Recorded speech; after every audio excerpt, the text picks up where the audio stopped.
Muy buenos días a todos. Gracias por conectarse el día de hoy. Hoy vamos a tener la oportunidad de contar nuevamente con nuestro socio premium TGS Sarrio y Asociados. Es el segundo webinar que organizamos con ellos en esta etapa. En esta ocasión, el tema, o en un tema muy importante en la coyuntura actual, el vínculo laboral en el marco del COVID-19, medidas y recomendaciones para prevenir los riesgos laborales. Y bueno, en esta conferencia se tratarán diversos aspectos laborales vinculados al estado de emergencia sanitaria y a la inmovilización social obligatoria, así como recomendaciones para prevenir riesgos laborales. Sin lugar a dudas va a ser una muy buena oportunidad poder compartir este tema con los especialistas de la firma, con quienes venimos trabajando ya desde hace varios años en ofrecer estos espacios de intercambio y capacitación para nuestros asociados y aliados. Hoy contaremos como expositor con Edgar Pereda Lozano. Él es abogado laboralista del área de Tax and Legal en TGS Sarrio y Asociados, abogado especialista en Derecho Laboral, con estudios de maestría en Derecho de la Propiedad Intelectual y de la Competencia por la Pontificia Universidad Católica del Perú. Además es presidente del Instituto Mercado Informado. Como moderador tendremos a Jaime Narváez, Tax and Legal Manager de TGS Sarrio y Asociados. Él es abogado colegiado por el CAL y titulado de la Facultad de Derecho de la Universidad San Martín de Porres. A nivel posgrado continuó su educación profesional, concluyendo la maestría en Derecho Tributario de la Pontificia Universidad Católica del Perú. Bueno, nuevamente gracias a todos por estar conectados esta mañana y a continuación le cedo la palabra a Jaime para la introducción al tema. Adelante, Jaime. Gracias, Franco, muy amable. En principio quisiera agradecer nuevamente a la Cámara de Comercio Suiza, nuestro aliado estratégico. Ya venimos haciendo eventos de ese tipo hace un tiempo atrás, salen muy bien. Nuevamente le reiteramos el agradecimiento. Quien les saluda es Jaime Narváez, soy gerente del área legal de TGS Sarrio y Asociados. Nosotros, como una firma de auditoría, tenemos una línea de servicios que es el servicio legal, que últimamente ha sido bastante recurrido dado el contexto. Las últimas 2 semanas, como política de la firma, hemos venido teniendo reuniones virtuales con diversos clientes de diversos sectores. Hemos tenido, o ellos nos han dado la oportunidad de escuchar su experiencia y cómo han venido manejando el tema laboral desde que se declaró la cuarentena. Nos han venido diciendo cómo han tratado la primera o la segunda quincena de marzo, cómo vienen tratando abril. En base a esa experiencia, nosotros hemos venido recopilando esa casuística, intercambiando con ellos puntos de vista que creemos que han sido muy importantes. Nos ha permitido resumir o tener una bolsa de tips que creemos que pueden ser de utilidad para nuestros clientes en general y para las empresas en general. ¿Ok? Entonces, si bien nosotros tenemos ahorita en la exposición casi un acumulado de todas las normas que han salido del 16 de marzo hasta la fecha, lo que nos interesa más es el feedback de ustedes, las preguntas y respuestas. En algún momento de la exposición, dependiendo de cómo se vaya desarrollando, probablemente hagamos un corte para tratar de responder consultas, porque eso es lo que queremos, y escucharlas sobre todo. Queremos trasladar toda esta experiencia que les digo que hemos tenido estas 2 últimas semanas para que a ustedes les pueda servir como punto de apoyo para tomar decisiones. Y decisiones, bueno, con mínimo de contingencia. ¿Ok? Lo primero que quería decir como un marco general es que, ya entrando al tema, antes de darle el paso a mi compañero Edgar, es que existen 2 estados en paralelo. ¿Ok? Y es bueno tener la diferencia porque a raíz de esto se cuentan algunos plazos. Uno, tenemos el estado de sanidad, ¿ok? Que es distinto al estado de emergencia. El primero comenzó el 12 de marzo y va hasta el 9 de junio, y esto es importante porque a raíz de esta culminación se cuenta, por ejemplo, la posibilidad de tener la suspensión perfecta de labores, que es de los temas más resaltantes en toda nuestra exposición y en la casuística también, ¿ok? Es uno de los dolores de cabeza más fuertes de las empresas en este momento. Y el otro es el estado de emergencia propiamente, en donde está metido el tema de la cuarentena, ¿ok? Es importante tener esta diferencia. Van paralelos, pero son distintos. En este momento, lo que quiero ahora es darle el pase a Edgar para que comience la exposición. La idea es que sea lo más rápida posible, ¿no? Tratando de que se queden con ideas gruesas para centrarnos más, reitero, en las preguntas que absolveremos al final de la misma. Doy el paso a Edgar. Gracias, Jaime. Edgar, le voy a dar el acceso para la presentación. Mientras la Muy bien. colocamos, recordarles que, como mencionaba Jaime, pueden hacer llegar sus preguntas y consultas a través del panel de la plataforma, en la sección de preguntas. Pueden escribirnos y en algún momento de la conferencia vamos a ir intercambiando con los expositores.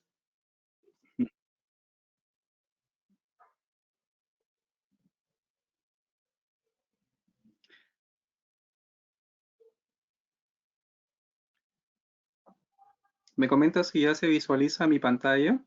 Sí, ya se visualiza. Solo faltaría Ya, poner el modo perfecto. presentación y ya estamos. Ok. Listo.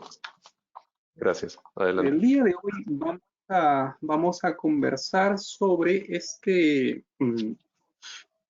básicamente sobre el mantenimiento del vínculo laboral en el marco del COVID-2019. Existe, obviamente, por la última normativa emitida por el gobierno, predisposición de muchas empresas de acudir de alguna manera, ya digamos, de una manera concienzuda hacia la medida de la suspensión perfecta de labores. Lo que nosotros hemos venido trabajando en la firma son situaciones para evitar llegar a esta última y extraordinaria etapa que nos, digamos, permite la normativa. Ahora, en base a lo que estamos nosotros como firma trabajando continuamente, vemos cierta casuística, ciertos escenarios que se plantean y que nos permiten justamente plantearles a ustedes también estos escenarios, transmitírselos, para que se haga un análisis completo y una reflexión en conjunto. La normativa, en principio, que emitió el gobierno mediante el decreto de urgencia decreto supremo 044/2020, permitió la creación del denominado trabajo remoto, que no es otra cosa que una modalidad nueva de trabajo a distancia. Tenemos el teletrabajo ya desde hace algunos años, no necesariamente ha sido difundido como se hubiera querido dentro de nuestro país, pero creemos que, bueno, más adelante probablemente sí tenga mayor acogida.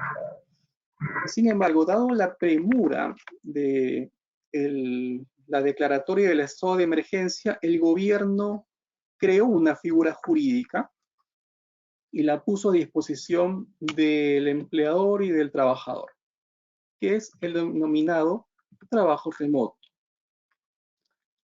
Ahora, nosotros tenemos una figura la cual se puede establecer que el trabajador pueda llevar a cabo sus actividades a distancia.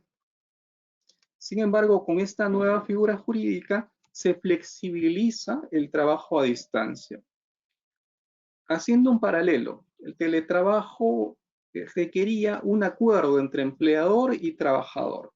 El trabajo remoto, por otra parte, solamente necesita o se efectiviza con una comunicación que hace el empleador al trabajador.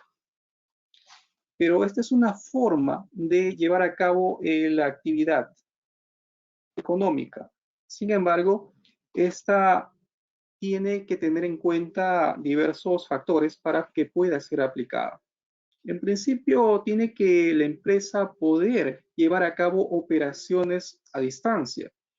Si es que solamente opera o podría operar de manera física y no estaría dentro de las excepciones que la norma habilita para poder llevar a cabo las actividades de manera presencial, no podría llevar a cabo ninguna actividad. Y bueno, esto orillaría a las empresas a adoptar otro tipo de medidas para o mantener el vínculo o establecer medidas mucho más drásticas. Ahora, es importante no solamente la naturaleza de las actividades, sino también el nivel de afectación económica que puedan tener las empresas que están involucradas dentro de un escenario de trabajo remoto. Podemos tener, como hemos visto, empresas que operativamente podrían llevar a cabo actividades de manera remota, a distancia, con determinados números de trabajadores. Sin embargo, debido a la afectación económica que tienen, es imposible que puedan continuar con toda la nómina en esta modalidad de trabajo. Por tanto, se hace necesario no solamente visualizar la naturaleza de las operaciones, sino también la afectación que la empresa puede tener a nivel económico. Ahora, cuando se lleva a cabo el trabajo remoto, tiene que adoptarse una serie de medidas con relación a determinado tipo de trabajador. En este caso, los trabajadores que están incorporados por la normativa dentro del grupo de riesgo, llámese trabajadores mayores de 60 años, por el tema de la edad, o trabajadores con determinadas afecciones, por ejemplo, afecciones respiratorias como asma, hipertensión, diabetes, tienen que ser trabajadores que puedan llevar a cabo un trabajo remoto. Es decir, a estos trabajadores se les debe dar prioridad para que puedan desplegar sus actividades de manera remota. Ahora, la excepción en caso de que no pueda llevarse a cabo estas actividades por parte de estos trabajadores, porque efectivamente por la naturaleza de las actividades que desempeñaban, se necesita que estén en campo. En ese caso, la normativa ha dispuesto que se les debe otorgar una licencia con goce de haber. Ya lo veremos más adelante, que consiste esta figura que pues, a nosotros nos llama mucho la atención porque es una distorsión de todo el derecho laboral, o al menos de cómo estaba contemplado antes de la emisión de esta normativa especial. Ahora, ¿qué pasa con los trabajadores que son diagnosticados con COVID-19 y con aquellos que tienen descanso médico? Estos trabajadores no pueden llevar a cabo actividades ni de manera remota ni de ninguna otra forma. Es decir, si es que estaban realizando trabajo de manera remota, tienen que cesar en sus actividades. Ahora, por otro lado, se ha establecido una serie de dispositivos por los cuales está contemplándose dentro de la normativa del reglamento de infracciones y sanciones, 2 sanciones adicionales en caso de que la empresa pues incumpla estas infracciones. Debe ser sancionada con una multa que es una multa considerada muy grave. Bueno, brevemente, estas infracciones serían las siguientes. Si un trabajador está impedido de laborar porque se encuentra en un grupo de riesgo, hay una infracción para la empresa. Igualmente, si es que la empresa misma, por la norma, no está permitida a ejercer actividades y la empresa despliega actividades de manera presencial, también existe una sanción para la empresa. He ahí la importancia de determinar si es que las empresas, por su naturaleza, pueden o no pueden realizar actividades. La normativa establece un listado de empresas, de actividades que pueden llevarse a cabo. Sin embargo, probablemente en algunos rubros no esté muy claro el panorama, como por ejemplo en la actividad minera. La actividad minera es una actividad, si bien no esencial, es una actividad autorizada sectorialmente para desplegar actividades. El tema es que solamente está autorizada para llevar a cabo operaciones críticas para el sostenimiento de la actividad minera. Sin embargo, muchas mineras están no solamente llevando actividades que se deberían considerar como críticas, sino que también están desplegando otro tipo de actividades que ya implican otro tipo de operaciones, dígase procesamiento de mineral, entre otros. Hay una contingencia en ese aspecto que, bueno, luego la autoridad inspectiva seguramente evaluará y en su oportunidad determinará si es que le merece o no alguna sanción a las empresas que exceden justamente la autorización que les habilitó sectorialmente, en este caso, específicamente el Ministerio de Energía y Minas. Necesitamos formalizar esta variación del trabajo presencial al trabajo remoto. ¿Qué es lo que necesitamos? Necesitamos la formalidad de cursarle al trabajador una comunicación por la cual le establezcamos cuál es la duración de la aplicación del trabajo remoto. Por ejemplo, en este supuesto podemos colocarle la fecha máxima, que puede ser hasta, según la normativa, esta modalidad de trabajo puede llevarse a cabo hasta el 9 de julio, que es el último día del estado de emergencia sanitaria. Obviamente esto puede ampliarse nuevamente.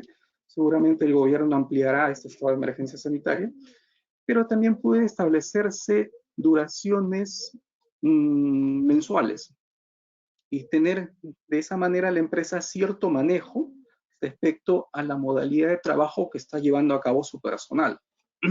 Por ejemplo, estamos en el mes, a iniciar el mes de mayo, hoy finaliza abril, y necesitamos, como empresa, tener claro si es que económicamente vamos a poder pagar mayo y abril a los trabajadores que están haciendo trabajo remoto. ¿Qué es lo que puedo hacer? Establecer una duración de la aplicación del contrato remoto mes a mes.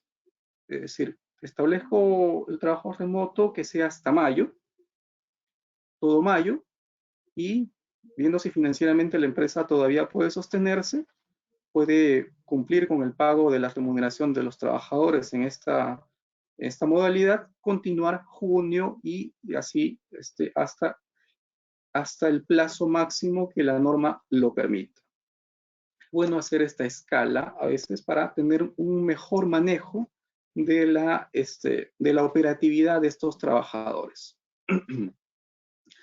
Los medios y mecanismos para llevar a cabo la prestación del servicio.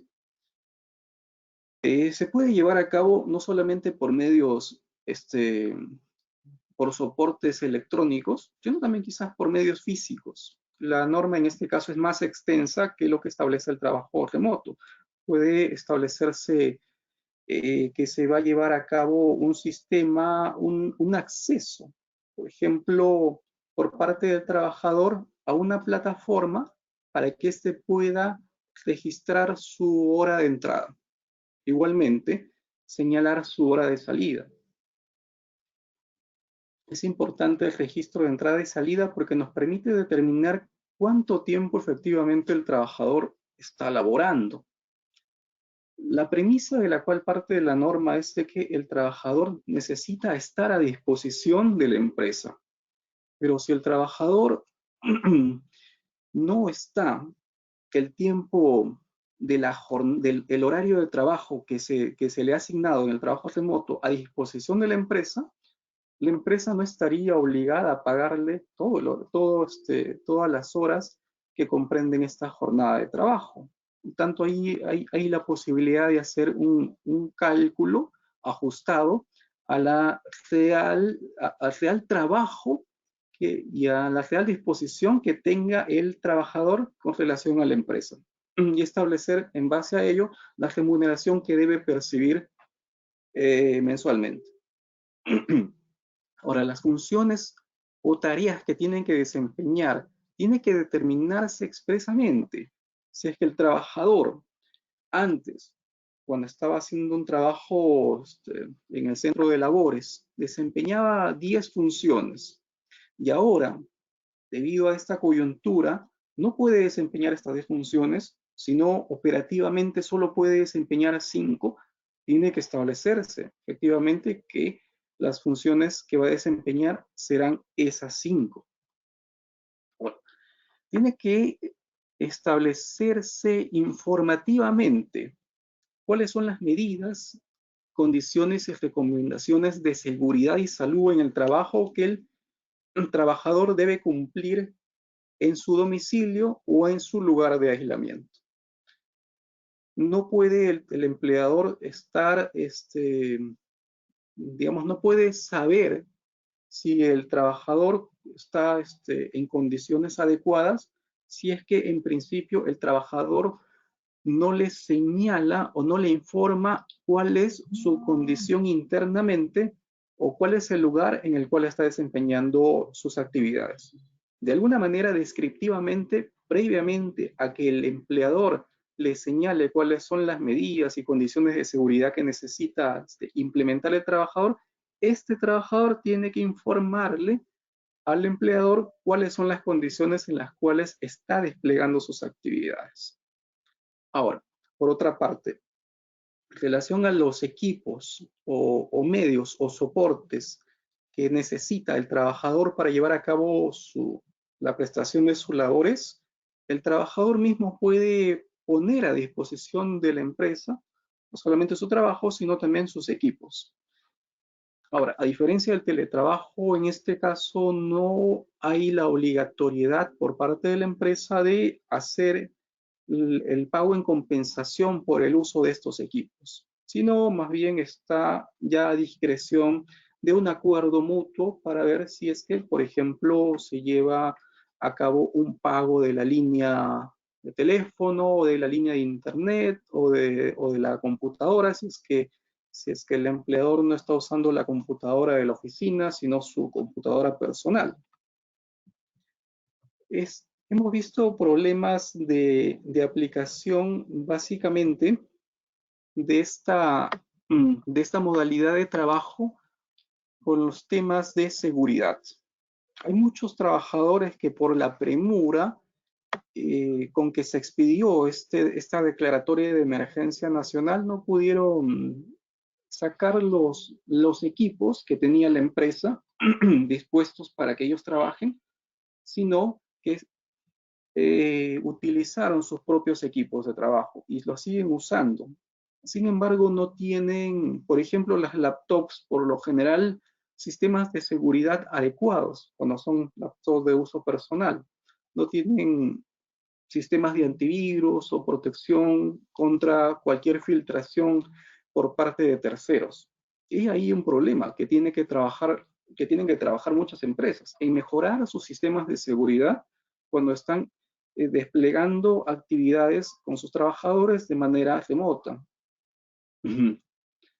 Ahora, el tema de la jornada y el horario de trabajo, como lo comentamos, tiene que estar establecido expresamente y en este caso siempre puede darse un ajuste de la jornada del trabajo y del horario si es que hay un acuerdo entre el trabajador y el empleador. De igual forma, el trabajador tiene que ser comunicado sobre cuáles van a ser los mecanismos que va a emplear el empleador para hacerle la supervisión. E igualmente, este tiene la obligación y se le señala expresamente de reportar cuáles son las actividades o las labores que ha realizado en la jornada de trabajo. Todo eso tiene que estar expresamente establecido en este comunicado. Porque lo que hace este comunicado de manera íntegra es darle la información mínima para que el trabajador pueda desempeñar su trabajo vía modalidad de trabajo remoto, variándose la modalidad de trabajo presencial. Si no se hace adecuadamente esta comunicación, puede haber algún problema por parte del trabajador en relación a poder alegar que no estuvo informado adecuadamente sobre cuáles eran las labores que debía cumplir o cuál era la jornada que debía realizar o cuál es el canal de comunicación que debía tener con la empresa. Puede que algunos trabajadores, estando en esta modalidad y no estando informados justamente de cuál es el canal de comunicación que deben de tener con la empresa, puede que apaguen los celulares, puede que se desconecten cuando la empresa necesita justamente de ellos. Es importante tener en cuenta esta comunicación y que se haga justamente cumpliendo con todas las pautas mínimas que señala la norma. Otra forma de modificación, hemos visto la modificación del contrato vía la modificación del lugar de trabajo. Ahora vemos una modificación, pero de la jornada de trabajo y de la remuneración. La normativa ya permitía, antes de que salgan los últimos dispositivos de la suspensión perfecta, estableciendo un listado de medidas que debían adoptarse y agotarse, ya existía dentro de la normativa general la posibilidad de que el trabajador y el empleador puedan ponerse de acuerdo para reducir la jornada de trabajo y la remuneración. Ahora, pueden hacerlo vía convenio y establecer que la reducción puede ser proporcional. Si reduzco la jornada de trabajo a la mitad, la remuneración tiene que ser proporcionalmente reducida también a la mitad. Existe también la posibilidad de que el empleador y el trabajador puedan llevar a cabo un convenio de reducción de remuneraciones, efectivamente. Ahora, lo que está, lo que no está permitido es la reducción de remuneraciones vía unilateral. Hubo una confusión de parte de varios especialistas respecto de que si debía o no permitirse, si el Tribunal Constitucional lo había validado esta variación de las condiciones de trabajo. Sin embargo, hay una norma que antes lo habilitaba, pero que fue modificada. En relación a esta norma, debemos decir que se consideraba como actos de hostilización al trabajador la reducción inmotivada de la remuneración. Pero este artículo del decreto legislativo 728 fue modificado y ya no se contempla esta posibilidad. Por tanto, es hostilidad cualquier acto de reducción unilateral de remuneraciones. Por tanto, no podría adoptar el empleador una medida de esa naturaleza. Ahora, si es que reduce la jornada de trabajo, el empleador proporcionalmente puede reducir la remuneración. Efectivamente, puede hacerlo y de manera unilateral, porque hay una causa que lo motiva. ¿Qué motiva la reducción de la remuneración? La reducción de la jornada de trabajo. Eso sí, igual que cuando establecimos el tema en el convenio, tiene que ser proporcional la reducción tanto de jornada como de remuneración. Existe otras modalidades de poder modificar el contrato, las condiciones del contrato de trabajo. Las hemos identificado en la práctica y sí es posible establecer modificaciones, al menos en dos aspectos. Vía convenio, si el trabajador tiene comisiones y operativamente estas comisiones dependen de, por ejemplo, salir a ofrecer productos, a vender los servicios de la empresa, pero de manera presencial. Si es que ahora, obviamente la coyuntura y el contexto en el cual nos encontramos, no es posible llevar a cabo esas actividades que desplegaba parcialmente el trabajador, entonces se hace pues necesario por la misma realidad económica la suscripción de un convenio para modificar esas comisiones. Pero pueden modificarse, digamos, para dejarlas sin efecto, por un lado, pero por otro lado, si es que no habían comisiones, puede el empleador ponerse de acuerdo con el trabajador quizás para otorgarle ciertas comisiones por llevar a cabo, por ejemplo, en este momento es un poco más complicado que antes llegar a los clientes y, bueno, hacerse de una mayor cartera. Sin embargo, si es que se necesita por parte de la empresa que el trabajador tenga un mayor compromiso, mucho más en estos tiempos, se le puede otorgar un incentivo a través de comisiones para que pueda el trabajador comprometerse también con la empresa y de esa manera ambas partes salir beneficiadas. Ahora, ¿qué otras modificaciones puede hacerse al contrato de trabajo? Se puede hacer la modificación de, por ejemplo, algunas condiciones de trabajo propiamente, como la movilidad, si es que el empleador llevaba a cabo visitas a los clientes y la empresa le pagaba como condición de trabajo ese monto por el transporte. Eso puede ser de manera unilateral ya dejado de lado. Por otra parte, las movilidades que puedan haber existido para que el trabajador se traslade al centro de trabajo también quedarían sin efecto, porque el trabajador estaría ya no trasladándose al centro de labores, sino desplegando actividades desde su domicilio o lugar de aislamiento. Igualmente, si recibía alimentación dentro de la empresa, esto debería también, y tendría la potestad el empleador por decisión unilateral, dejar sin efecto.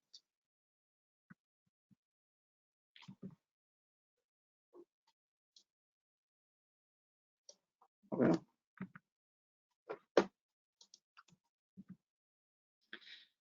En el punto 2 tenemos aquellas medidas que permiten preservar el vínculo laboral y la remuneración.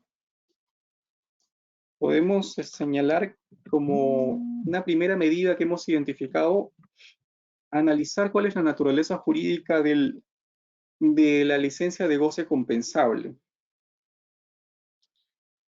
No nos parece, en todo caso tenemos un cuestionamiento a la norma que se obligue al empleador a otorgarle un adelanto de la remuneración al trabajador con cargo a que éste luego compense de manera posterior las horas que por el estado de emergencia nacional y la cuarentena no puede llevar a cabo de manera física, y también en el caso de que no pueda llevarla a cabo mediante el trabajo remoto. Ahora, ¿cuál es la contingencia si es que el empleador no le paga al trabajador esta licencia con goce de haber compensable? Ya partiendo del escenario de que el trabajador no puede llevar a cabo actividades de manera remota, por la naturaleza de la actividad de la empresa. No existe, al menos según hemos verificado, una infracción que pueda imputársele al empleador por no hacer el pago de la licencia con goce de haber compensable. De hecho, ¿cuándo podría haber un acto sancionado? Cuando exista una falta de pago de la remuneración. Y eso además es un acto de hostilidad. Pero ¿qué implica esta falta de pago de una remuneración? Implica que el trabajador previamente haya laborado. Como condición inicial, si es que el trabajador exige un pago, es decir, la contraprestación, previamente debe haber llevado a cabo un trabajo. Pero en este caso no se ha llevado a cabo la condición inicial, que es la prestación del trabajo. Por tanto, este otorgamiento del pago, del haber del trabajador cuando aún no ha desplegado labores, no tendría por qué ser sancionado en caso de que la empresa incumpla o cumpla parcialmente con lo señalado por la norma, es decir, pagarle, digamos, una fracción de lo que le podría haber correspondido al trabajador recibir por exigencia de la norma. Es decir, no hay consecuencia para la no realización de ese pago. Sin embargo, recomendamos obviamente que en aras de que exista de parte de ambas partes la predisposición de que el trabajo pueda desplegarse a posterior de manera de manera correcta y sin sobresaltos, sin esta situación de fricción entre empleador y trabajador, que si lo pueden hacer, hagan el pago de la licencia al trabajador. Ahora, el tema es que si es que pueden, lo pagan, pero pueden también hacer pueden adoptar otra serie de medidas, como por ejemplo pagarles parcialmente. Si es que la empresa no tiene fondos suficientes, si solo puede, por ejemplo, pagar el 70%, pueden hacerle ese pago sin ninguna posibilidad por parte de que más adelante puedan ser sancionados. Ahora, ¿pueden hacerlo vía convenio para asegurarse de que se aminora su contingencia? Sí, señalarle al trabajador que, mira, convenio, te voy a pagar, por ejemplo, una parte de esta licencia con goce de haber, y pueden consignarlo como un adelanto de remuneraciones.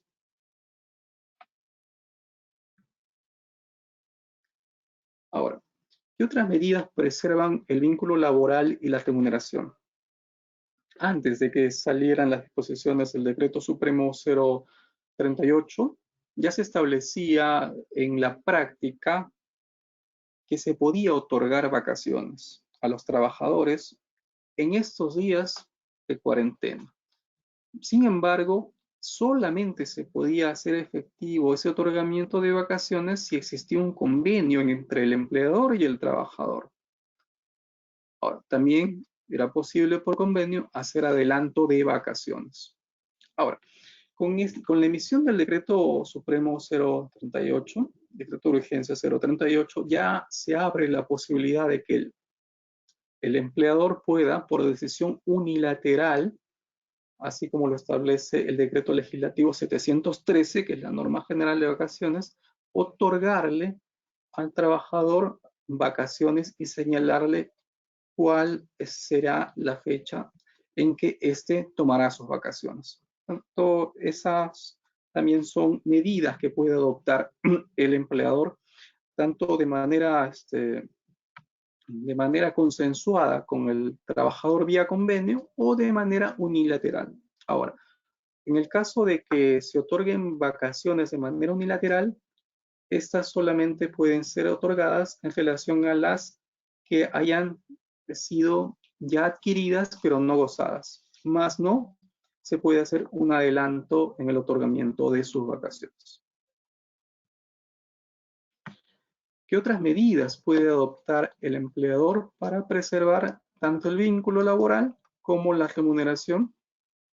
Bueno, tenemos la posibilidad de que se haga el adelanto de la gratificación del mes de julio, que esto permitiría al trabajador poder tener una fuente de ingresos que le permita llevar a cabo,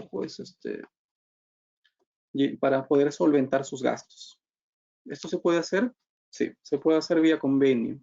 Ahora, se puede establecer una licencia también con goce de haber compensable con relación a la gratificación. O sea, si el trabajador estuvo laborando y debe compensar, si no estuvo laborando porque no podía laborar y es necesario que compense,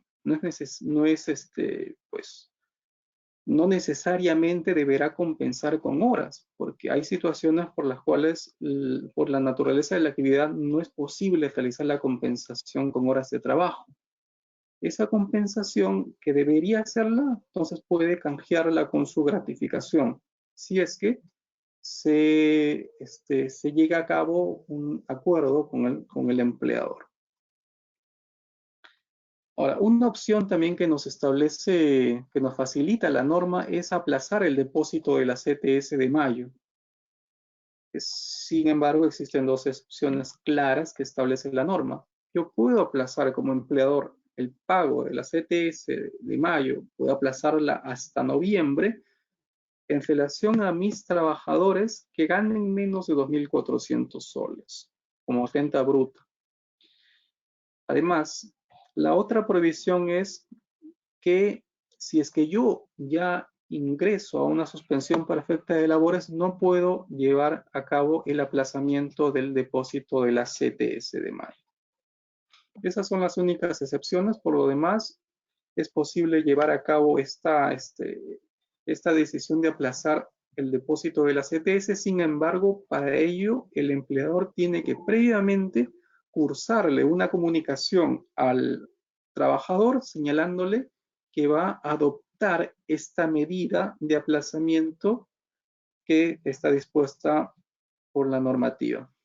Y este plazo para comunicarle al trabajador de la decisión de aplazar el pago de su CTS tiene que ser adoptada hasta el último día hábil del mes de abril.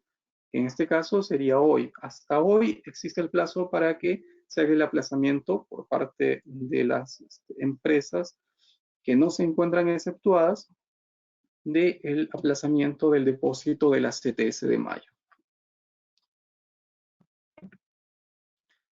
Hablemos de la suspensión perfecta de labores, que sería ya una medida que no es para preservar el vínculo laboral y la remuneración, solamente, en este caso, es una medida que preserva el vínculo laboral. Que sería la última que se deba adoptar una vez que se hayan agotado todas las vías anteriores. Y básicamente la instancia final que nos permite esta normativa especial adoptar en las empresas. ¿Qué se necesita previamente? Habíamos señalado, la imposibilidad tiene que estar enmarcada dentro de dos situaciones. Una, imposibilidad de implementar el trabajo remoto o aplicar la licencia con goce de haber por la naturaleza de las actividades. Es decir, las actividades no me permiten. Imaginemos un cine. No pueden operar, no han podido operar durante todo este tiempo y probablemente no operen durante mucho tiempo. Por tanto, no podrían, no podrían y estarían en predisposición de adoptar una suspensión perfecta de labores. No podrían mantener en pago si es que no tienen la actividad desplegándola en el mercado. Y la otra es la imposibilidad de implementar el trabajo remoto o aplicar la licencia con goce de haber por el nivel de afectación económica que pueda tener la empresa. En este caso pueden ser actividades que se están llevando a cabo. Incluso pueden ser actividades esenciales, pero que de alguna manera tienen un impacto económico, una contracción en su nivel de ventas que no les permite continuar con el mantenimiento de toda su planilla. Pueden, en este caso, están facultados a acudir a una suspensión perfecta. Probablemente sería una suspensión perfecta parcial. Ahora, dentro de la adopción de medidas que resulten necesarias, hemos hablado del descanso vacacional, hemos hablado del adelanto de vacaciones, acordar la reducción en la remuneración proporcionalmente a la jornada de trabajo y, en el caso, solamente también acordar propiamente una reducción de remuneraciones y otras medidas. Dentro de las otras medidas, nosotros señalamos con anterioridad que puede establecerse la compensación con la gratificación o también señalarse que esa licencia con goce de haber es un adelanto de remuneración y por tanto como adelanto no necesariamente tiene la empresa que estar obligada a adelantarle el 100%, puede adelantarle, por ejemplo, un 70%.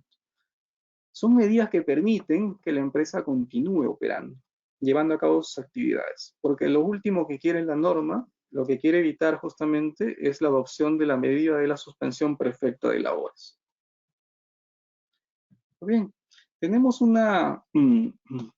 también una comunicación que tiene que hacer la empresa al Ministerio de Trabajo mediante la plataforma virtual que ha habilitado respecto de la adopción de la medida de la suspensión perfecta de labores.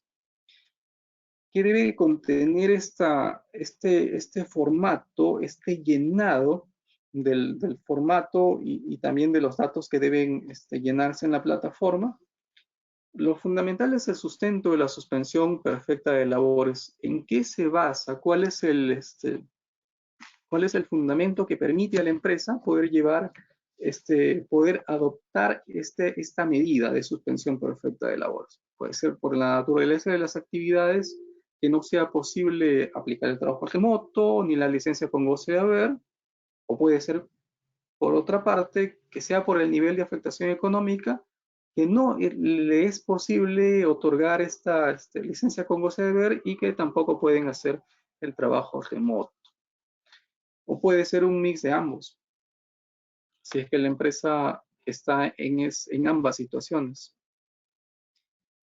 Señalar además si la paralización es total o parcial. Hay empresas que su paralización será total. Es por lo general aquellas empresas que no han tenido la posibilidad de operar durante todo este tiempo. Y por otro lado, por el nivel económico, puede ser una afectación económica, puede ser que algunas empresas acuerden o presenten su solicitud acogiéndose a una solicitud parcial de suspensión parcial de labores. Es importante que la empresa señale si es que existen trabajadores sindicalizados. Lo que señala la norma es que se debe evitar que se vulneren sus derechos. Por otra parte, ¿cuál es el plazo de duración? No existe plazo de duración, es el plazo de duración que le puedan señalar, en este caso el empleador. Si existe un plazo máximo, no existe un plazo mínimo. El plazo máximo es hasta un mes después de la culminación de la declaratoria de emergencia sanitaria. En este caso sería el 9 de julio.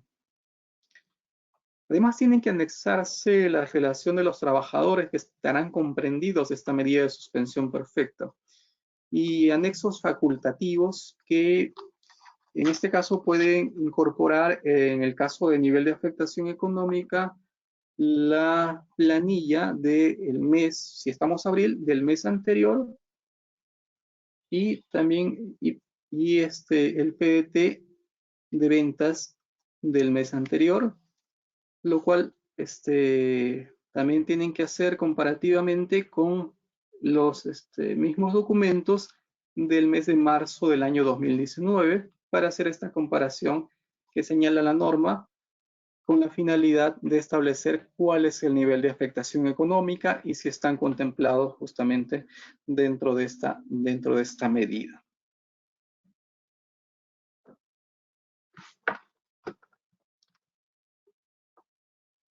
Bueno, el tema del nivel de afectación económica es básicamente una operación contable que tiene que revisarse.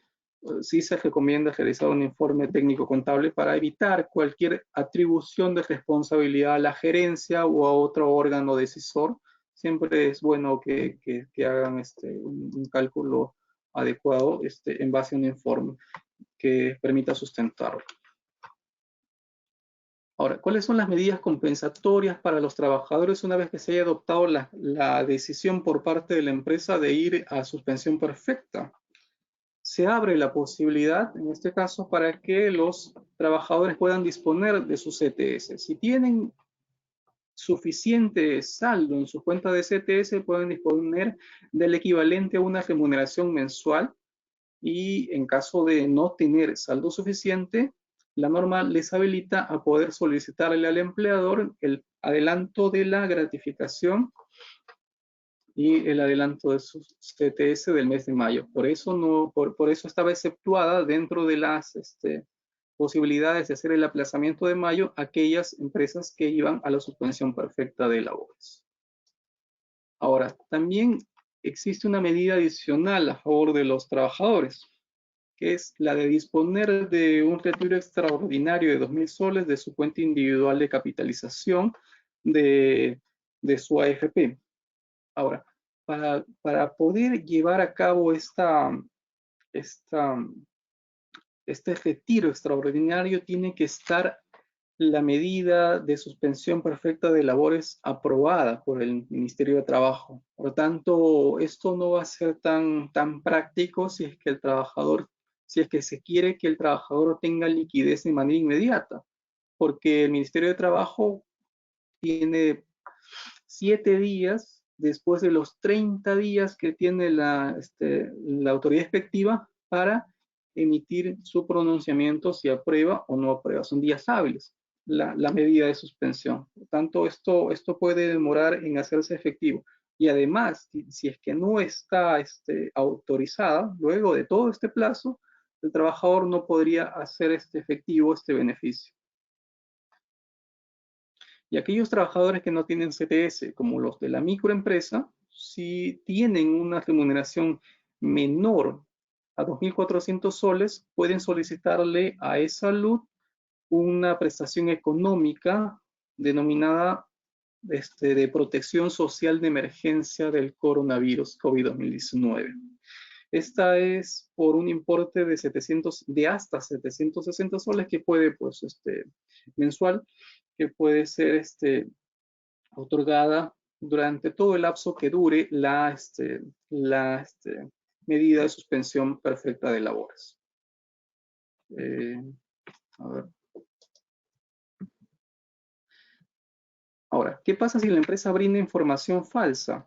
Se ha establecido en la normativa que hay dentro de la fase de verificación la posibilidad de establecer la denegatoria. De hecho, esa es la consecuencia, la denegatoria. En una fiscalización posterior, la suspensión de la medida que se adoptó para llevar a cabo, si es que es de manera ficta, por ejemplo, si se aprobó porque pasó el tiempo y luego se hace una fiscalización posterior, el ministerio detecta que hubo una declaración falsa por parte de la empresa, existe en este caso una multa a la que se hará acreedor a la empresa de entre 5 a 10 UITs.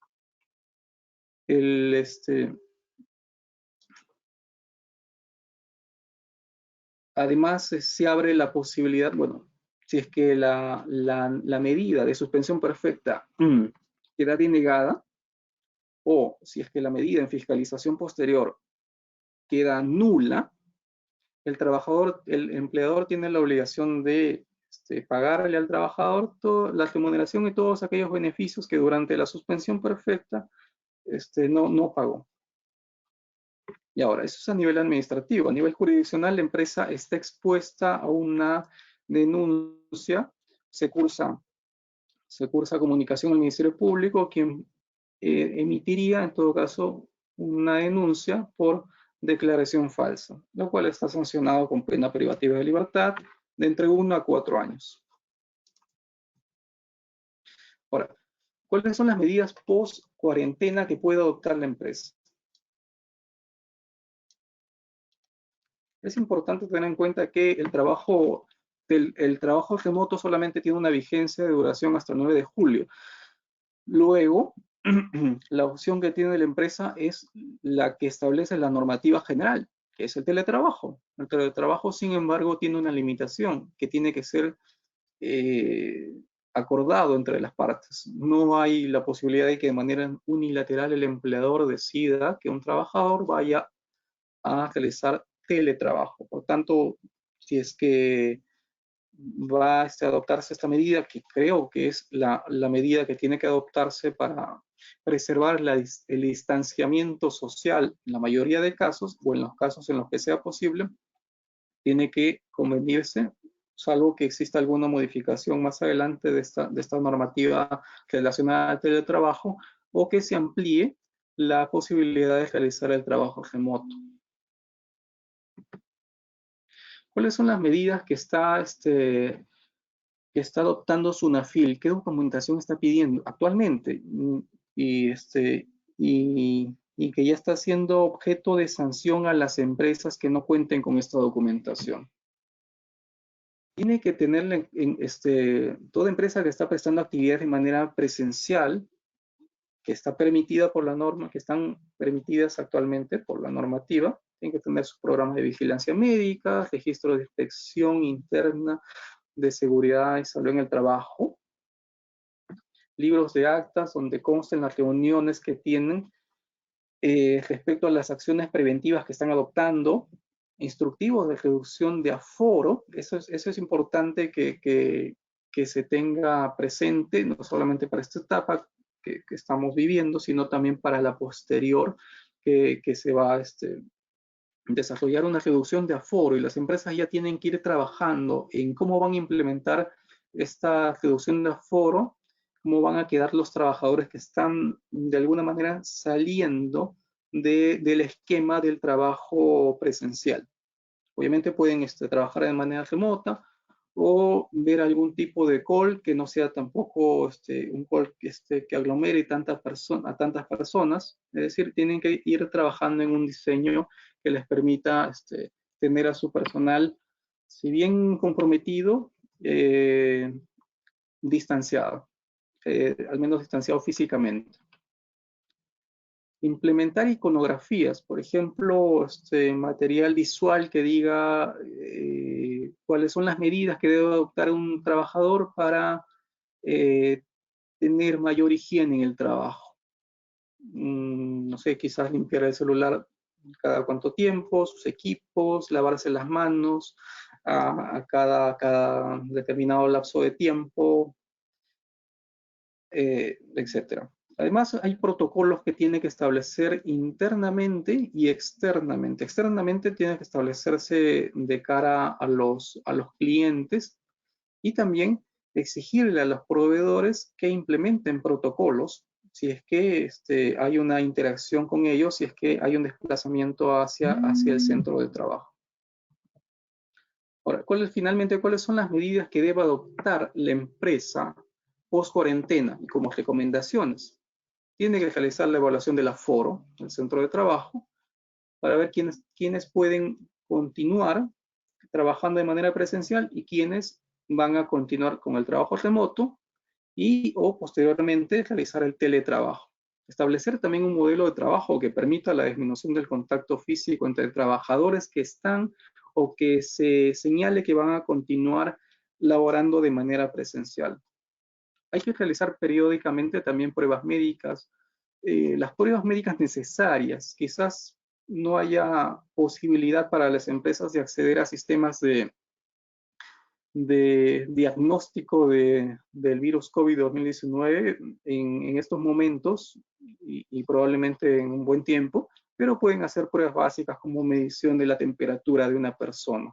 Establecer protocolos para cuando también identifiquen casos sospechosos de COVID-2019.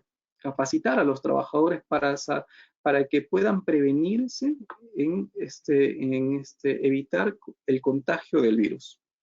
Asistencia psicológica también va a ser importante, que las empresas implementen medidas para que los trabajadores puedan aliviarse del estrés. De alguna manera es una situación que van a tener de manera continua los trabajadores, en tanto hay una latencia de que este virus todavía va a mantenerse por mucho tiempo en el medio ambiente. Igualmente, si es que hay trabajadores que son trabajadores de campo, que salen a hacer comisiones fuera de la oficina, del centro de trabajo, tienen que establecerse con ellos evaluaciones médicas continuas para hacerles un seguimiento de su estado de salud. Igualmente, con relación a los proveedores, establecer, como les comentaba, el sistema de protocolo necesario para poder llevar a cabo sus actividades, evitando en todo momento el contagio. Bueno, luego es un listado de las posibles consecuencias en caso de que las empresas no cumplan con implementar el sistema de seguridad y salud en el trabajo adaptado a las normas del COVID-2019. Bueno, hay un listado, podemos ver que el importe de multas es en algunos casos bastante elevado, multas leves, graves, e incluso multas muy graves. Es decir, eso ya queda para la empresa internalizar que es necesario que cumplan, si es que no lo han implementado, un adecuado sistema de seguridad y salud en el trabajo adaptado al COVID-2019. Sería todo por mi parte. Gracias.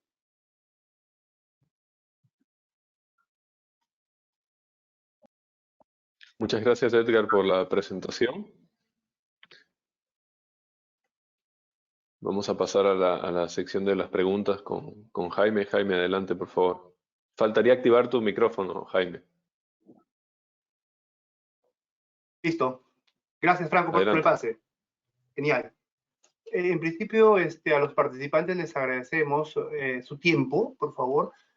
Veo ahorita que estamos en 215 asistentes, es un quórum muy importante para nosotros, es muy bueno, diría yo.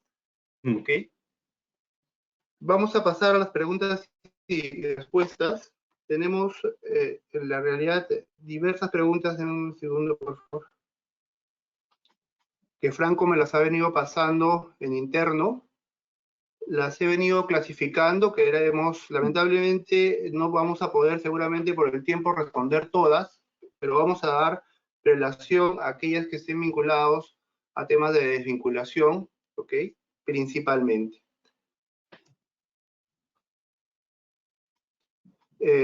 Vamos a hacer la siguiente dinámica, Edgar, no sé si te parece.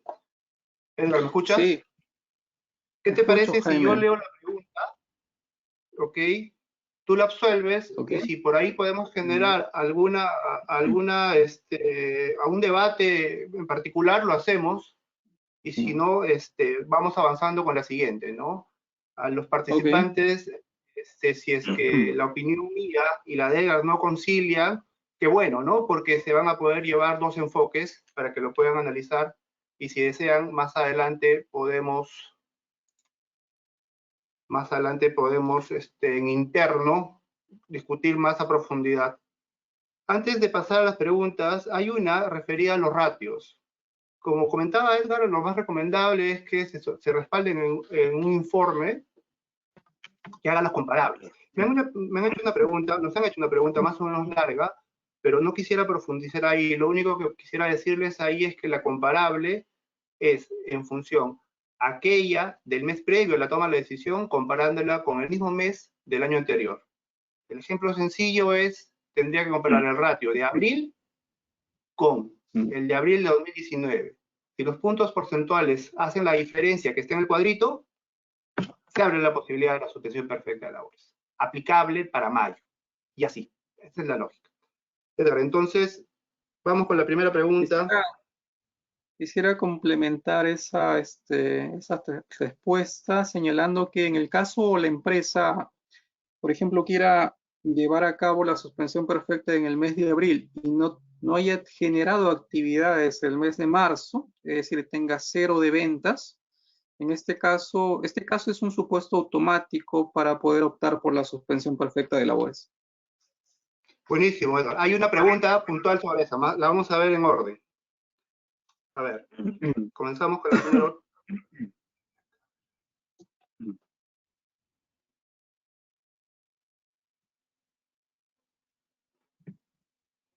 Mi empresa no tiene ingresos, justo es esa creo, porque se encuentra en etapa de estudios ambientales por un contrato ganado con el Estado. ¿Puedo acogerme a la suspensión perfecta de labores? Esa es la que calza justamente con 0 ventas y yo diría que es la que La más fácil. de manera automática, casi default, te permite llegar a la suspensión perfecta de labores. Okay. Para el participante que hizo esa pregunta, la base legal específicamente es el inciso C, segundo párrafo del artículo 3 de la resolución, perdón, del decreto supremo 011 TR. Ahí está calzado. Vamos con la 4. La otra pregunta es, si la empresa no ha planteado la suspensión perfecta a sus colaboradores, ¿puede dar vacaciones? ¿Existe algún mecanismo especial para ello? La empresa tiene que agotar los mecanismos que le permitan preservar el vínculo y la remuneración. Y uno de esos mecanismos es el otorgamiento de vacaciones.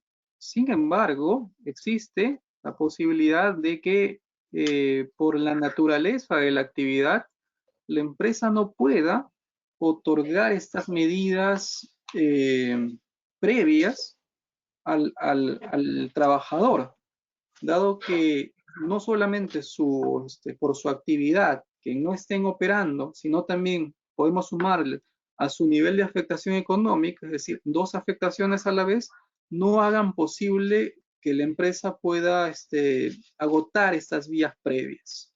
Es decir, otorgar, por ejemplo, vacaciones o proponerle al trabajador llegar a un acuerdo para el otorgamiento de vacaciones. O sea, hay una forma, sí, en principio la regla general te dice que debes adoptar las vías previas para para llegar a la suspensión perfecta, pero el mismo formato, el mismo formulario que uno tiene que llenar para la suspensión perfecta te permite establecer el motivo por el cual tú no puedes agotar esas vías previas. Por tanto, es factible que se llegue directamente a los trabajadores mediante la comunicación de la suspensión perfecta sin haber agotado lo que previamente recomienda agotar según la normativa, las vías previas. Yo diría que las vacaciones es la medida alternativa por excelencia, ¿no? Las empresas tienen una bolsa de vacaciones ya devengadas, que es lo primero que ha venido. Incluso instintivamente las empresas desde marzo, desde que se dio la cuarentena, comenzaron a generar las vacaciones a los trabajadores. Algunos unilateralmente, otros llegando a un convenio. Nuestra apreciación era que en ese momento no se podía dar unilateralmente, por lo menos hasta el 15 de abril no se podía, tenía que ser consensuado, ¿no? Porque imponías al trabajador un descanso que no lo podía gozar al 100% porque estaba metido dentro de la casa a raíz de la cuarentena. ¿Ok? Complementa esta pregunta.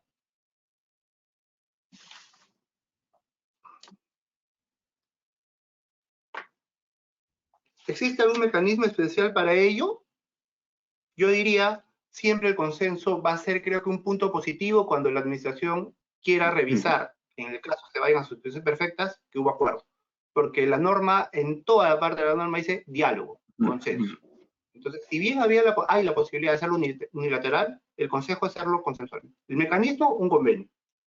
La siguiente pregunta es la 5.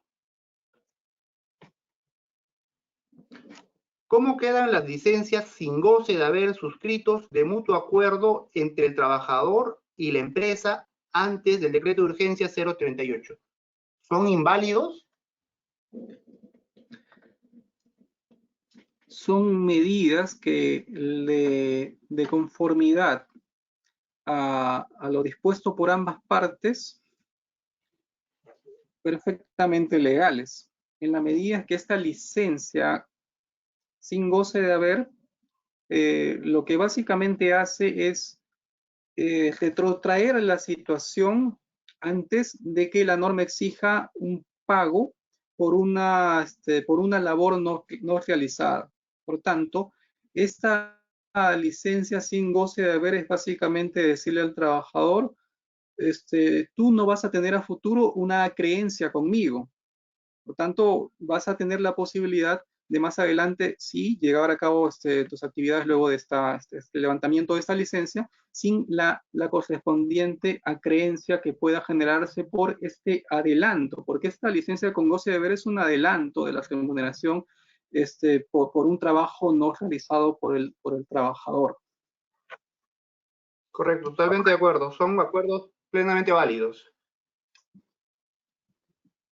La otra pregunta, Edgar. En vista que en el trabajo en casa no ha sido suficiente, ¿se puede pedir compensación de horas a los trabajadores? Ello cuando se retorne a las labores cotidianas. Si hay una forma de hacer el seguimiento a través de un registro de horas efectivamente elaboradas, claro, si es que el trabajador tiene una jornada de 8 horas, pero en su registro solamente reporta 4 horas, hay hay 4 horas que el trabajador le debería a la empresa. Por tanto, si esto sumamos a una situación diaria, podría llevar a la posibilidad de que el trabajador le deba, por ejemplo, una situación hipotética, 15 días a la empresa o algo de días que debe compensar a futuro. Ok, de acuerdo. Mire, el tema nos agarró a todos de la noche para mañana, ¿no es cierto? Vizcarra habló en la noche y al día siguiente ya se aplicaba la cuarentena. Entonces, no estábamos preparados para diseñar una estrategia de aplicación de trabajo remoto, pasar del físico al remoto, porque requieren determinadas formalidades, como lo ha dicho él. Una de esas que ha saltado, ya después que ha pasado mucha agua bajo el puente, es que realmente no es lo mismo. Porque si tú trabajabas 8 horas en físico, en casa, en algunos casos excepcionales puede ser más, en determinados sectores, pero muchos de ellos ya no es lo mismo, menos horas. Si uno hubiese estado preparado, hubiese pensado, dicho, ¿sabes qué? Entonces cambiamos de trabajo remoto y cambiamos la modalidad de determinar los sueldos. Te pago por horas o te pago por resultados. Había que cambiar eso. Sin perjuicio de esto, creo que ahora que ha saltado este tema, es momento de volver a enviar el comunicado sobre el trabajo remoto y establecer esta pauta. Pactarlo con el trabajador. Un registro de control de horas es bueno, porque le va a permitir a la empresa cuantificar la remuneración y pagar. Si le pagó más allá de lo que trabajó efectivamente y fue pactado, sí, coincido totalmente con Edgar, de que esa diferencia quedaría como una remuneración o un haber compensable en el futuro. ¿Ok? Vamos con la siguiente. Jaime, quiero hacer la precisión sobre el tema de de la posibilidad o no de que haya horas extra. Al menos cuando es un trabajo presencial, la empresa puede impedir al trabajador llevar a cabo horas extra. Puede invitarlo a dejar de prestar labores si es que la empresa no está en disponibilidad de hacer un pago adicional al pago de la remuneración. Pero en el caso de los trabajadores que hacen labores dentro de su domicilio o lugar de aislamiento, no hay esa forma de control de parte de de las empresas para que los trabajadores cesen su labor finalizada la jornada de trabajo. La única forma sería que la empresa tenga una plataforma por la cual a determinada hora no permite la conexión del trabajador para realizar funciones. Pero más allá de ello, no hay otra forma de que el empleador pueda controlar la jornada máxima de trabajo del trabajador en este caso. Buenísimo, es un tema que salta con todo esto, ¿no? Eso no se había medido nunca antes. Vamos con la siguiente pregunta.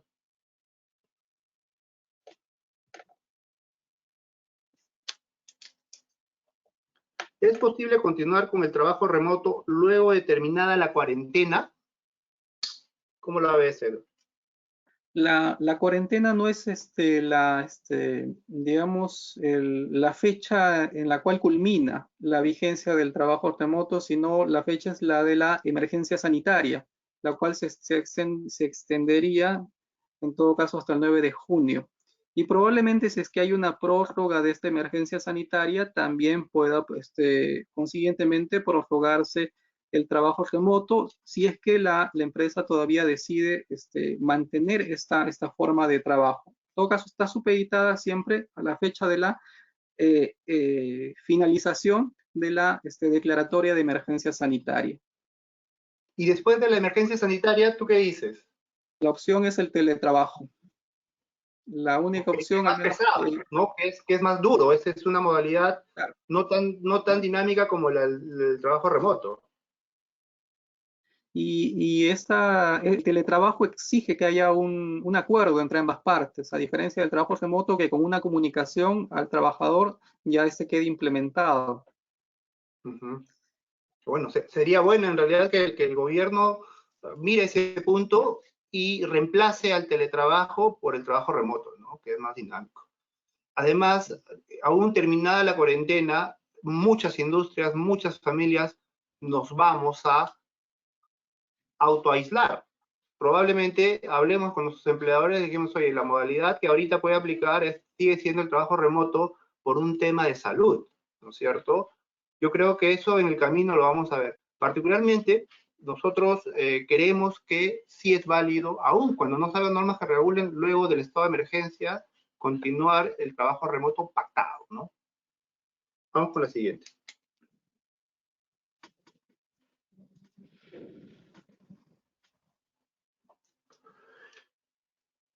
De acuerdo al decreto de urgencia 038, artículo 4, indica que si no se le puede dar licencia a personas vulnerables, se puede aplicar suspensión. Por el contrario, el artículo 5.3 del decreto supremo 011 indica que se le debe proteger. Sin embargo, por preponderación de la norma, comprendo que prima el decreto de urgencia 038. El nivel de protección para las personas en trabajo en grupos de riesgo es mucho más elevado que cualquier otro trabajador que no tenga esta situación, pero que haga actividades, por ejemplo, riesgosas. Ahora, se habla de que estos trabajadores solamente podrían llevar a cabo actividades y establecerse con relación a ellos. En caso de que no sea posible que hagan el trabajo remoto, las otras medidas alternativas de las cuales la norma hace un listado, como el otorgamiento de vacaciones y, bueno, las compensaciones que pueden haber de manera posterior, además de el tema de la posibilidad de adelantar de algún tipo de beneficios, como ya lo habíamos nosotros mismos evaluado. Pero llevar a estas personas a una situación de una suspensión perfecta de labores por una interpretación que hacemos de la norma del decreto 011, por la cual señala que solamente estas personas podrán estar comprendidas dentro de estas opciones alternativas a la suspensión perfecta, creemos que no es posible al menos llevar a cabo una suspensión perfecta con ellos. Ahora, hay un comentario adicional de mi lado. Esta pregunta finalmente remata diciendo, comprendo que primaría el decreto de urgencia. No hay un tema de legalidad. El decreto de urgencia tiene peso de ley. El decreto supremo no, tiene menor jerarquía. ¿Okay? Sin duda prima lo que puede decir una ley versus una norma de menor jerarquía, pero sin embargo creo que concilia, porque el decreto de urgencia 038 lo que dice es que le tienes que dar una licencia con goce compensable, y lo que dice el reglamento, el 011, es que puedes aplicar también medidas alternativas. En ninguna de estas dos habla de la posibilidad de darle licencia de suspensión perfecta, ¿no? Yo creo que concilian en cierta manera, ¿no? Ahí el resumen es que es contingente aplicar suspensión perfecta respecto a trabajadores de grupo de riesgo, pero sí medidas alternativas, ¿no?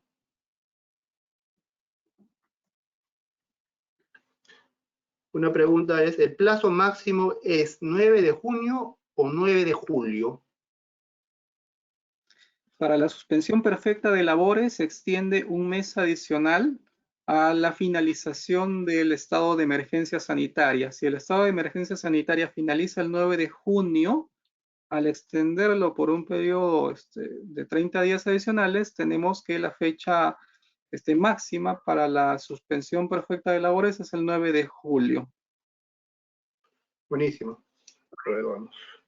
La 10. Acá hay parece que es un caso específico, ¿no? Dice, un trabajador de una conocida y grande empresa retail, es un vendedor, recibió la comunicación de su empleador de que la licencia con goce de haberes que le dieron por no poder realizar trabajo remoto, es decir, le dieron licencia compensable, ¿ok? Se las va a compensar de la siguiente manera. Se tomarán días de sus vacaciones pendientes, de sus horas extras, y lo que resta se descontará con el 50% de sus gratificaciones.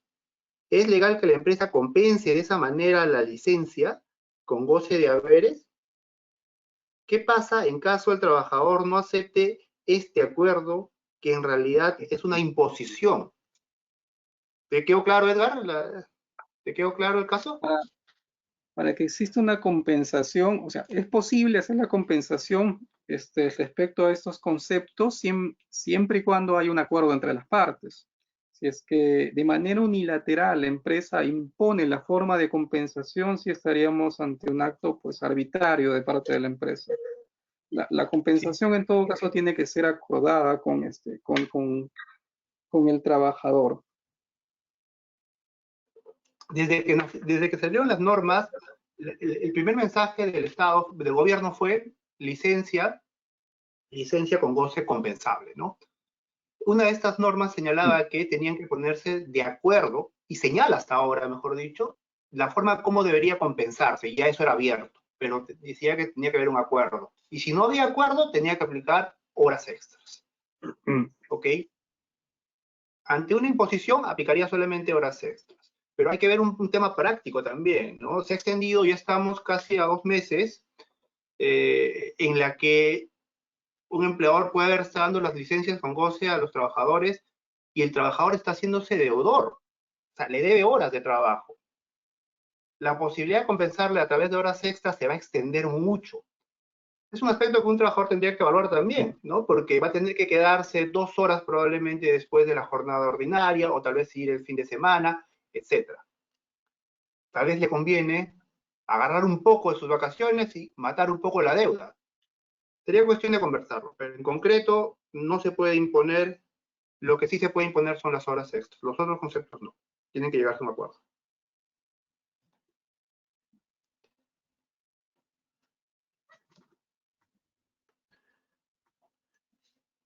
Otra pregunta, Edward. ¿Es posible a un grupo de trabajadores convenir la reducción de jornada y reducción de remuneraciones proporcionalmente, y a otro grupo de trabajadores de reducción de remuneración sin reducir su jornada? O sea, ahí habla una de comparable de reducción de jornada versus reducción de sueldo, ¿no? ¿Cuál es tu comentario, Edward? Siempre y cuando existan criterios objetivos para que a un grupo se le reduzca la jornada y la remuneración y a otro la remuneración. Puede que sea necesario para la alta gerencia, debido a que pues, tienen sueldos mayores a los trabajadores de planta, por ejemplo, que exista un convenio de reducción de remuneración respecto a este grupo de trabajadores de confianza. Y con relación a otro tipo de trabajadores más operativos, puede que exista la posibilidad, si es que no hay, digamos, el mismo nivel de trabajo, que hay una reducción de jornada y proporcionalmente de remuneración. Pero sí, tienen que haber criterios objetivos y de esta manera evitar la discriminación. Trabajadores que están en la misma jerarquía, digamos, tienen que tener la posibilidad de tener el mismo tratamiento. Si están en una jerarquía diferente, hay la posibilidad. Franco, ¿nos das una mano con Edgar? Parece que se congeló su imagen, ¿no? ¿Pero sí me escuchas, Jaime? No, sí se logra ver, sí lo logro ver bien. Puede ser por Okay. la señal, no hay problema. Sí se logra ver y escuchar, no hay problema. ¿Te parece si repites la última parte de la respuesta, que se entrecortó un poco? Sí, te comentaba que hay en una empresa hay diferentes puestos y escalas dentro de la política que tiene la empresa como estructura organizativa. Los empleados que tengan, por ejemplo, cargos de confianza tienen un mayor nivel remunerativo. Respecto de este grupo, es posible hacer la reducción vía convenio de la jornada, de la remuneración, y respecto quizás a otro grupo de una jerarquía inferior dentro de la organización de la empresa, poder hacer la reducción de jornada y la reducción de remuneración. Es decir, en base a criterios objetivos, básicamente. Caso contrario, sí habría un tema de discriminación. Ok, yo también estoy de acuerdo con tu enfoque, pero yo quería agregar algo más. Les comentaba al inicio que hemos tenido diversas reuniones con diversos clientes, y hay una pregunta que como que no calzaba con la parte técnica, ¿no? Nos decían, oye, tengo un trabajador que no aplica trabajo remoto, ¿y qué hago? ¿No? Le puedo reducir la jornada, y lo venían haciendo incluso, lo venían ejecutando. Pero el comentario ahí es el siguiente: cuando un trabajador no está trabajando, porque no puede hacer trabajo remoto en su casa, creemos que es incorrecto hablar de una reducción de jornada. ¿Qué jornada se va a reducir si no se está trabajando? ¿No? Creemos que este tipo de medidas, incluso la reducción de sueldo, que también tendría que hablarse en un contexto en que el trabajador ya está trabajando, sea remotamente o físico, aplican solo en estos supuestos, es decir, cuando un trabajador ya está operativo. Pero cuando no está operativo, cuando no está trabajando, creemos que estas dos opciones particularmente no aplican. Probablemente en tu caso de lo que se está hablando es de una remuneración compensable, pero reducida. Y justamente ahí lleva el análisis de Edgar en cuanto a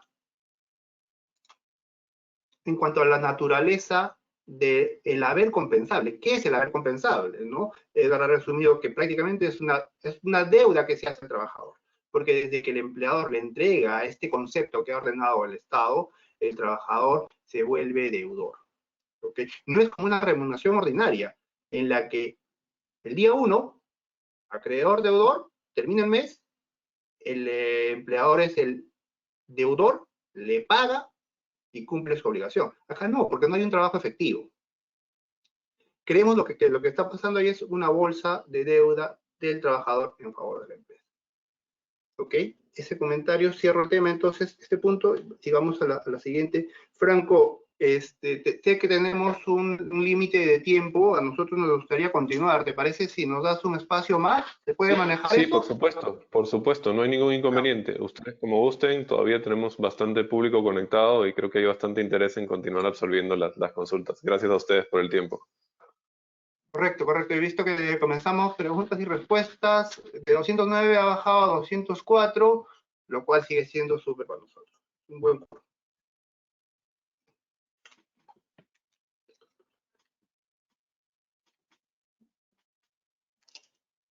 Jaime, te voy a enviar igual algunas preguntas más que han continuado llegando. Sé que no habrá tiempo para todas, pero por si acaso igual te las envío.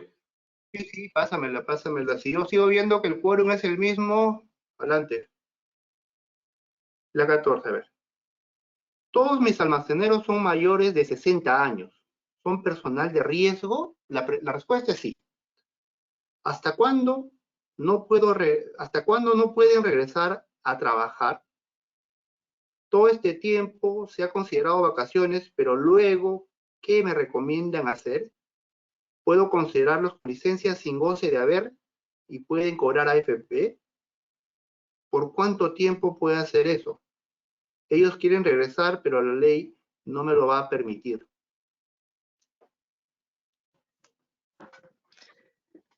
La licencia sin goce de haber, no hablemos de la suspensión perfecta de labores, sino una licencia dentro del marco del decreto legislativo 728. Es una posibilidad que permite la norma para que el trabajador y el empleador se pongan de acuerdo. El trabajador puede solicitar su licencia, y por su parte la empresa, por esa licencia, no brindarle una contraprestación remunerativa. Esto en la práctica es una suspensión perfecta de labores. Ahora, las normas, el decreto de urgencia 038-2020 establece que para acceder a estos beneficios, sean CTS o sea incluso el retiro extraordinario de la AFP, tiene que existir una suspensión perfecta de labores de acuerdo al marco legal vigente. Y esta normativa de licencia de goce, que es una suspensión perfecta, está dentro del marco legal vigente.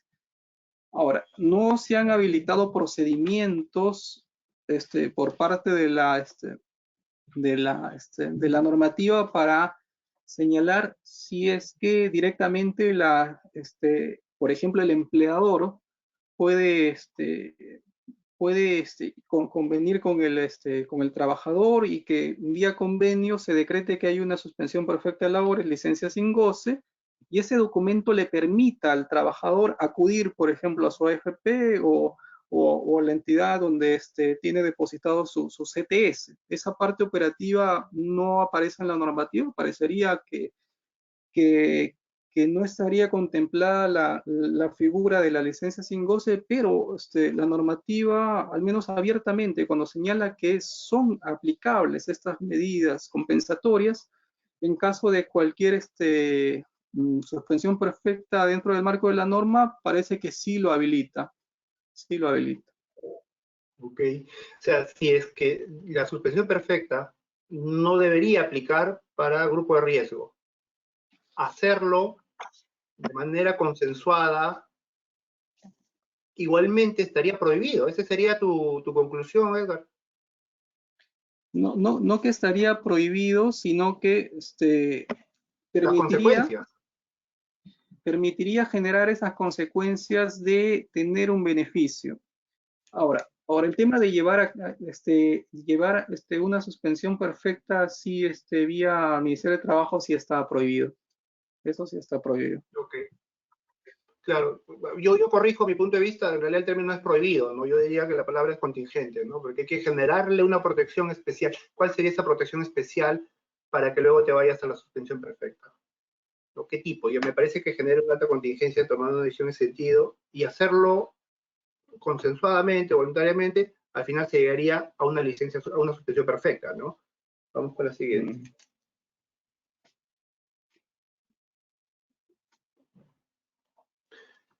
La decisión unilateral de las vacaciones implica haber ofrecido un acuerdo previamente o puede ser imposición como primer paso. Siempre hay una propuesta de parte del empleador de un comunicado señalándole al trabajador que esta es la fecha en la cual saldrá de vacaciones o se empezará a computar sus vacaciones. A falta de este acuerdo o no siendo contestada esta comunicación, corresponde, según la norma, a que por decisión unilateral, por la potestad directriz que tiene el empleador, adoptar la medida. Hay que agotar los pasos.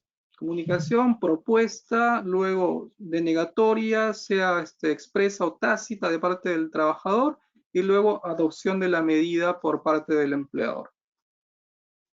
Ok. Yo también estoy de acuerdo con eso. Hay una pregunta sobre el CTS. El apresamiento del CTS para efectuarse debe cumplirse ambas condiciones indicadas, las del importe de sueldo y la suspensión, o uno de ambos. La respuesta es ambos, ¿no? Son excepciones que obviamente la normativa señala justamente para evitar una situación de de poner en más en una exposición de vulnerabilidad al trabajador.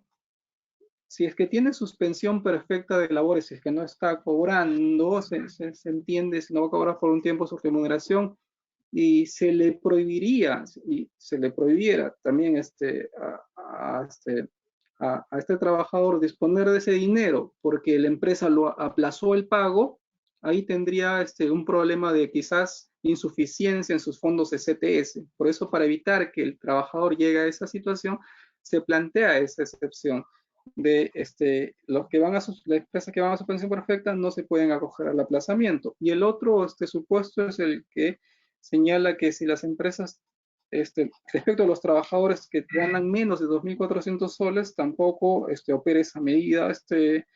Es una situación que va de manera conjunta, pero igual tienen diferentes situaciones que tienen que interpretarse una con relación a la otra, ¿no? Pero se tienen que cumplir las dos necesariamente, ¿correcto? Efectivamente. Ok, esa era la pregunta que me parece de fondo. Acá hay otra de CTS también. Con respecto al aplazamiento de la CTS, ¿quién realiza el pago de los intereses que durante ese periodo el banco no lo estaría emitiendo o recibiendo, debe decir, ¿no? el aplazamiento no libera al empleador de hacer luego cuando pague el pago de los intereses a la fecha de pago justamente. Lo que se está únicamente es quitando de la normativa general la multa a la cual se haría acreedor el empleador que no pague oportunamente la CTS. Es decir, se saca la multa de este esquema, pero queda la posibilidad o queda la obligación por parte del empleador de pagar los intereses que pueda generarse hasta la fecha efectiva de pago. Ok. Acá hay uno de trabajador de riesgo. Se ha visto un vacío con respecto a la suspensión perfecta de labores si es aplicable a los grupos de riesgo. En consulta con SUNAFIL indica que es posible. Sin embargo, en el manual para ingresar a la plataforma menciona que no se debe incluir a este grupo y debe marcarse un ítem de declaración jurada. Yo creo que esto ya lo hemos venido respondiendo. Nuestra posición es de que es contingente aplicar suspensión perfecta de labores a trabajadores de grupo de riesgo. Vamos a la siguiente. Este es un caso probablemente no vinculado directamente al tema de suspensión perfecta, pero creo que es interesante responderlo. En el caso de directivos que fueron despedidos de manera intempestiva, al margen de las liquidaciones de ley, ¿qué pasa si la indemnización es fraccionada sin aprobación del afectado? ¿Cuánto es el tiempo máximo para el depósito del total de la indemnización en la cuenta del despedido? ¿Puede la parte afectada, el despedido, exigir el total de su pago de indemnización a pesar de que la empresa indica no contar con liquidez? ¿Cuáles son las medidas recomendadas? ¿Te queda claro, Doc?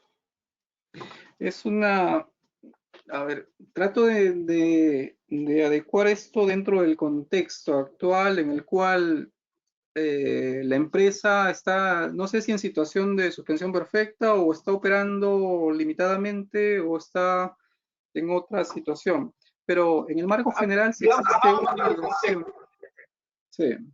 O sea, empresa que está también con niveles de afectación económica y toma la decisión de despedir al directivo arbitrariamente y según se desprende de esto, ha decidido pagarle una indemnización.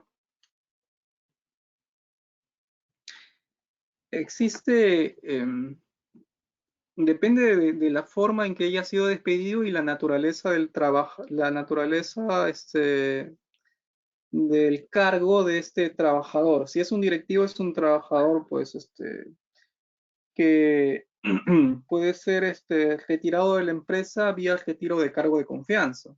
Parece que no ha sido esta la figura si es que se habla de un despido arbitrario. Si es arbitrario, si es que no hay un retiro de confianza propiamente, le asisten todos los derechos a reclamar, porque la indemnización no es que se la pague directamente la empresa, sino que es un proceso que tiene que seguir el empleador de solicitar la indemnización por su despido arbitrario. Y en esa exigencia del pago, exigir también que se pague de manera íntegra y completa. Ahora, el tema es que si es que esto ya está a nivel judicial, puede que la empresa proponga una fórmula de pagos fraccionada. Es decir, si bien el pago se realizaría en su totalidad, según lo que corresponda como monto indemnizatorio, podría existir ya a nivel judicial una fórmula de pago que permite el aplazamiento de manera fraccionada del pago de la indemnización que pueda corresponderle a este trabajador de dirección. Ok. Tendría que accionar judicialmente, o sea, tendría que pedirle al juez, si es que lo llevó a proceso, que ordene una medida cautelar, ¿no? Claro. Puede plantear las cautelares, pero obviamente estamos en una situación en la cual operativamente quizás no sea tan factible como la posibilidad de ponerse de acuerdo con la empresa para obtener aunque sea un pago fraccionado. O sea, le asiste el derecho de exigirle el pago en una sola armada, si es que gana el proceso, si ya estamos con sentencia consentida, en fase de ejecución de sentencia. Pero al menos en la práctica, lo recomendable es llegar a un acuerdo incluso en fase de ejecución de sentencia con respecto a la forma del pago de la indemnización que le pueda corresponder. Uh-huh. Okay.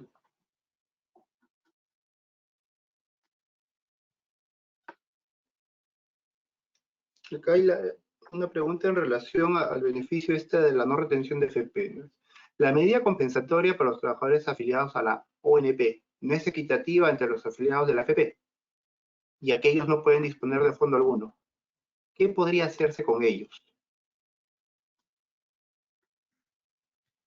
El gobierno tendría que adoptar una medida casi equiparable a la que ha estado adoptando con las AFP, pero hay una mayor complicación por el tema de la insuficiencia de fondos del Sistema Nacional de Pensiones. Eso sí podría traer graves consecuencias al Tesoro Nacional. En todo caso, tiene que adoptarse sí medidas creativas, quizás alguna prestación económica, que pueda brindárseles a estos trabajadores, porque ciertamente son los que menos favorecidos están siendo con las últimas normas que está emitiendo el gobierno. Ya tenemos a 3 grupos prácticamente que están recibiendo dinero, retirando de manera extraordinaria de su AFP, pero los que están en UNP obviamente no han sido no han sido contemplados, o el tratamiento todavía no ha llegado a materializarse por parte del gobierno.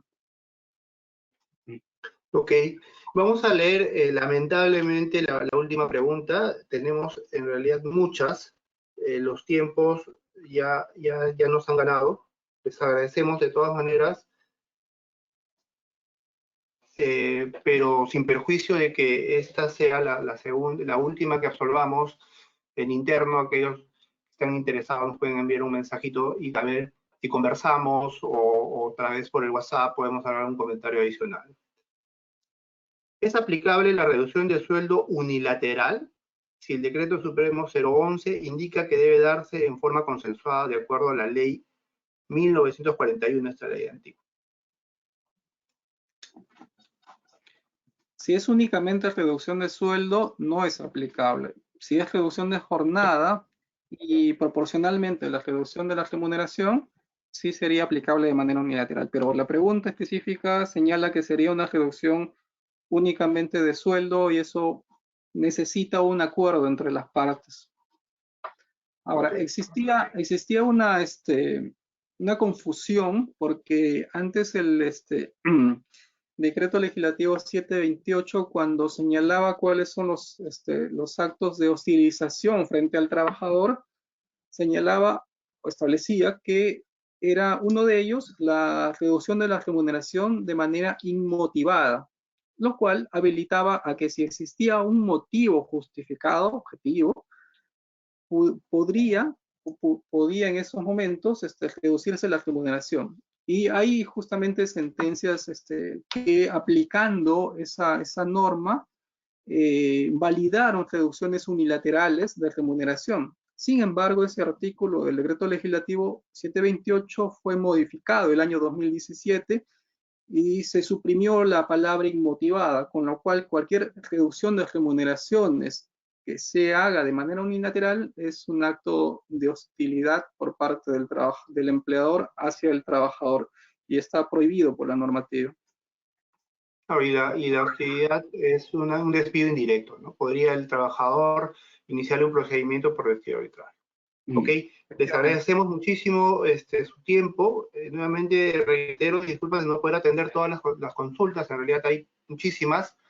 Franco, te doy el pase. Gracias Jaime, gracias Edgar por este excelente intercambio para nuestros socios y aliados. Bueno, está Corín también para poder dar unas palabras finales. Hola, Corín. Adelante, por favor, Corín. Hola, sí, aquí estoy escuchándolos y muy atenta a toda esta información tan valiosa, Edgar, Jaime, que nos han estado proporcionando para nuestros socios. y estoy seguro que quedan muchas preguntas y muchos consejos que necesitan los empresarios y los empleados, y veo que bueno, tienen el contacto, el mail. Vamos a pasarles a todos los asistentes la presentación, ¿verdad, Franco? Y agradecerles realmente por este valioso aporte que podemos ofrecerles en esta situación tan difícil gratuitamente a todos nuestros asociados y a todos los que nos siguen en esta conferencia. Gracias, Edgar, gracias, Jaime, gracias, Franco, por coordinar este evento, y les deseo un buen fin de semana. Cuídense, quédense en casa, y a todos nuestros asociados, gracias por seguirnos, a nuestros amigos, gracias por siempre estar presentes. Gracias a ti, Corín. Nos Gracias, vemos. gracias a todos. Chao, Chao, chao, chao. gracias. Nos vemos.